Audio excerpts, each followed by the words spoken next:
Hey guys, it's Minky here, and first I would like to say yes, I dyed my hair red. I might do a video on it if you guys want to see a video on how I dyed my hair or what I used, just let me know.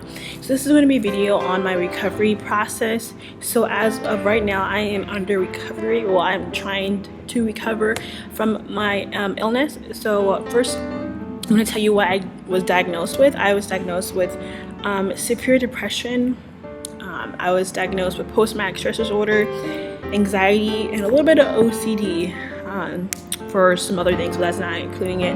And so how I got started with recovery is I hit rock bottom. So if you didn't know this, actually a lot of people don't know this, I tried to attempt suicide in November of 2012, at least 4 times. I drove to George Washington Bridge in Washington. That's the second deadliest bridge of suicide. And I was just looking over the water and I was just like, oh my god, I don't know, like something came over me and I was like, what happened if, your parents found out that you killed yourself? And the other times I drove to railroad tracks. 2 other times I drove to railroad tracks, and one time I took pills and I didn't take enough and I kind of puked it back out. So that was in November 2012. I attempted suicide. I first started attempting suicide was in October 27th of 2012, and then from then I just kept on doing it until February, when I was driving home and I was going to tell my parents about the rape and the sexual assault on the airplane.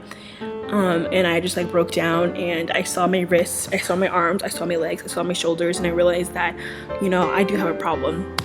So coping with my my post-traumatic stress from the rape and from the trauma and from the sexual assault, I started cutting. I started cutting on my fingers, just my fingertips, and then I cut on my leg. Just took a razor and just went like that, and I just saw the blood, and I got into kind of a trance.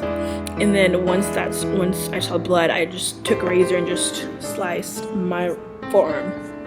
And I still have scars on them. I don't know if you can see them, but I have scars on them. If you guys ever see my videos, I have scars. And then I was clean for 5 weeks, and 2 weeks ago I've cut and I relapsed, and I cut all of my wrist. So I don't know if you can see the scars.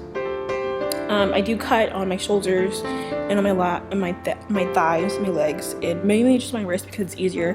Because it just, when I see blood, when you see that first trickle of blood, you get a kind of a trance. But that is what I'm dealing with. Okay, so recovery process is important because you deserve to be better. So these are my tips on to recover, and just for anyone who's going through any kind of mental illness. First of all, I'm gonna say you're not alone. There's a lot of people suffering from mental illnesses, from depression, eating disorders, to self-harming, to depression, to everything. There's a lot of people going through it, so you're not alone. First thing, you deserve to be happy, okay? You deserve to live. Don't ever listen. If someone tells you that you should die, don't listen to them. Block them. If you're getting hate or any kind of social networks, just make it so that like on Tumblr, make it so that no anonymous can send you messages, okay? And if they keep on sending you hate, block them. Just block them, okay? Number 2, it might be hard one day, but just to realize that there's always tomorrow, Just realize, okay, so if I was having the most terrible day on October 27th, and I got through it because there was always the next day. So there's always a light at the tunnel, even though the tunnel might seem really dark and far. There was always light at the tunnel. Number 3, talk to someone. There's always a suicide helpline. There's the Travel Project if you're going through problems with trauma with that. There's a whole bunch of hotlines. I'll list them all down below. And if you feel like you can't talk to anyone, you don't have a close friend or a family relative, you can always message me. If you want me a fast response, please write urgent Mika or Chamika reply now in capital locks, and I will reply to you as soon as I get my phone. Okay. So I'm always here for you guys. If you guys ever need to talk, I'm here. Trust me, I know what it feels like to be alone. I know what it feels like not to have anyone, and I never want anyone to feel like that ever, because it's just the worst feeling to feel like you're alone. Okay, number 4, recovery. It's hard.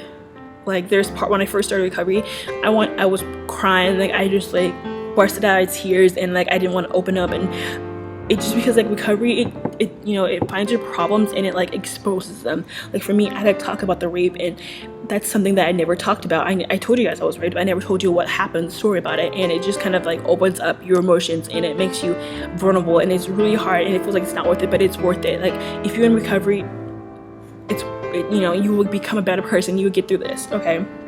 And I'm going to recover. I'm going to the hospital tomorrow, so I might be a little emotional. Okay, next one. Number 5, you are not defined from your mental illness. If you have an eating disorder, you are not defined as that person who's anorexic or bulimia, who has, or you know.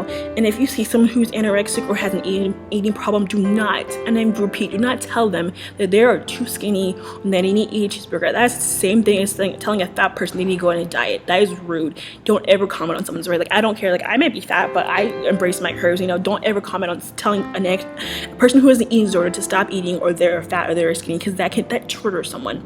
And if someone who's depression, do not tell them to be fucking happy. That's not gonna work, because trust me, when people tell me to be happy, I want to dick punch them so hard and fucking just don't do it, okay? So number 6, it is okay if you want to take medication to get better. I am on a whole bunch of medications right now to make me feel better, to make my depression, you know, to ease up in it. And so when I have anxiety attacks, you know, I don't want to like jump off a bridge or something like that. It is okay to take medicine to get better.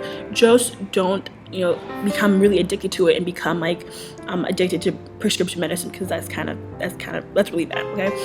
And the last one is, if you know someone that's going through like any kind of mental illnesses or recovery, be there for them, okay? Let them know that they can talk to you, and do not judge them.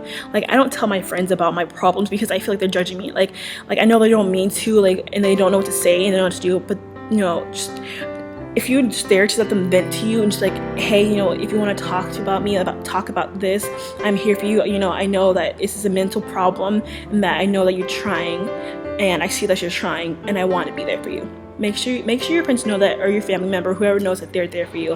And don't wait until someone like does don't wait until someone dies to be like, oh, I wish I would have known, I wish I would have cared, because there are signs to watch out. And for signs for self-harming, I'm sorry if you guys self-harming, if they wear a lot of bracelets or always wear long sleeves and they always say they're cold, a lot of times, because you know. And I would like to say that self-harming is not about cutting on the wrist. There is your shoulders, there's your stomach, your breasts, your thighs. A lot of guys cut to self-harming. And there's also pulling out your hair, biting, punching, and bruising. That's also including self-harming. So that is my quick video about recovery and self-harming. I hope this video helps. If you guys want a more in-depth video on my recovery process, like tomorrow when I go to the hospital, let me know. And you know, don't discriminate on people. Like you don't know what happens behind closed doors. So stay strong, everyone. I love you guys, and do you guys ever need me, I'm here. My social networks will be listed down below, and I'm here because I want you guys to stay strong, and I want you guys to live, because I'm here for you. I care about you guys. I think you're beautiful, and I think you deserve to live, okay? So I hope this video helps. I love you guys. Have a great day, and thanks for watching. Mwah. Bye, guys.